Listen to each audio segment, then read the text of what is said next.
मतं फोडण्यासाठी मिंथेनचा वापर सुरू असल्याचा उच्चार उद्धव ठाकरे यांनी केलाय। मुलाखतीतून उद्धव ठाकरे यांनी भाजप आणि शिंदेंवर जोरदार हल्लाबोल केलाय। मराठी माणसात फूट पाडण्याचं काम मिंथेननं दिलंय असंही उद्धव ठाकरे यांनी म्हटलंय। अजित पवार आणि भाजपची नुरा कुस्ती सुरू असल्याचं सुद्धा उद्धव ठाकरे यांनी म्हटलंय। मला वाटतं ही त्यांची नुरा कुस्ती आहे।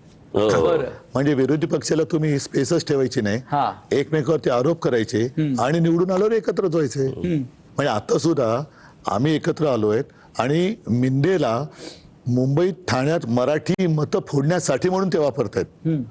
मिंदेचा वापर त्यासाठी करतायत, म्हणूनच त्याला शिवसेना आणि आमचं चिन्ह दिलंय।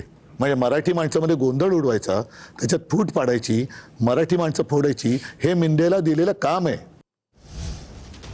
तेलंगणा पंजाबमध्ये बॅलेट पेपरवर निवडणुका झाल्या। तेलंगणात झेडपी निवडणुकीत भाजप 7व्या क्रमांकावर गेलं असं राज ठाकरे यांनी म्हटलंय।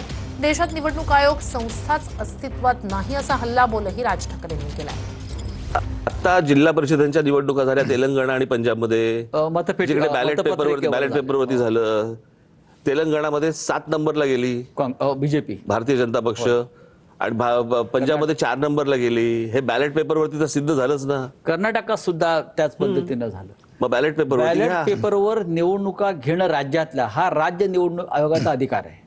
राज्य निवडणूक आयोग या महाराष्ट्रामध्ये निवडणूक आयोग नावाची संस्था अस्तित्वात आहे का? भारतात कुठे आहे? देशात कुठे आहे? नाही तर आमचं म्हणणं ऐकलं असतं ना।